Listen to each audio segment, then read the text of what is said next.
Hello there. So we are expecting some very warm, if not hot temperatures later on in the week. But for today, it will be feeling fairly pleasant for many of us.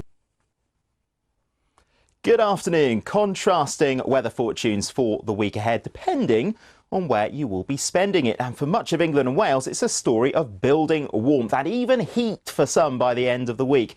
This is the forecast for London. It's just an example, but by Friday, we're forecasting highs of 31 degrees. Not so further north and west in Glasgow. Here, more cloud. It will often be breezy and temperatures may get up to 19 or 20 degrees. But temperatures for England and Wales widely into the 20s, 24 there for Hull, 22 for Cardiff, 27 in London. But that's nothing compared with the temperatures we'll be seeing through the middle of the week across the southwest of Europe. Southern Spain could get to 44, maybe 45 degrees.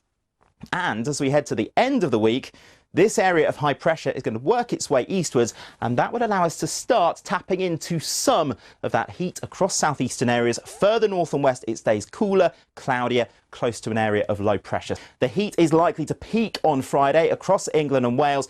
In the southeast corner at this stage, could see highs of 31 or 32 degrees. But with cloud and rain pushing southeastwards across Northern Ireland and Scotland with a brisk breeze, here it will feel markedly cooler. And through next weekend, it does look like that cooler, fresher air is going to try to work southeastwards across the UK. The big question mark is about this heat in the southeast. It may be persistent. It may cling on.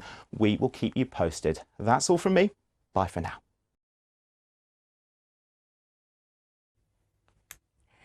Good evening. 22 degrees Celsius again in that strong sunshine in the south, but further north we've had another fairly showery day. Hello again. Hope you've all had a lovely Sunday so far. Well, you may have been hearing we are expecting some very warm, if not hot temperatures coming our way. In fact, by the time we get to the later part of the week, some southeastern areas could be looking at highs into the low 30s. It's certainly something we are keeping a close eye on. There, good evening. Plenty of settled weather to look forward to over the next few days. High pressure dominating the scene across southern parts of the UK. We talked yesterday about this plume of warm air. It's actually very hot air moving its way up from Spain into France, just nudging into southern parts of the UK. So we could see some very warm, even hot weather as we head towards Friday and Saturday, with 32 Celsius possible somewhere nearby. With settled weather over the next few days and increasingly warm temperatures, I'm afraid to say it's bad news for pollen sufferers. Very high levels through the week, and it's grass and nettles that continue to be a problem. Have a good evening.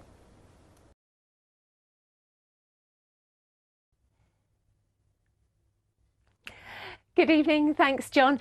Like this weekend, the weather's going to be a tale of two halves through the coming week. For England and Wales, a mostly dry picture as we've had this weekend, but it is going to become very warm, potentially hot.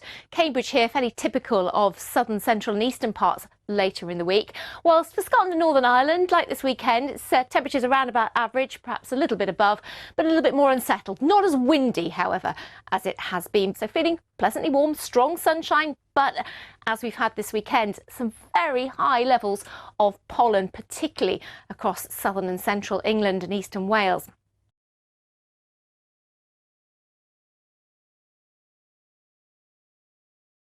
Hello. Southern parts had the lion's share of the Sunday sunshine, and it's those same southern areas that will have the lion's share of the warmth, even the heat that's going to develop through this week. Cambridge is just an example, but temperatures here by Friday up to 32 degrees. It will be very different though, further north and west, with more clouds, some rain at times, and temperatures here in Coleraine only getting up to 17 or 18 degrees. And that is quite typical of the story across much of Northern Ireland and indeed Scotland.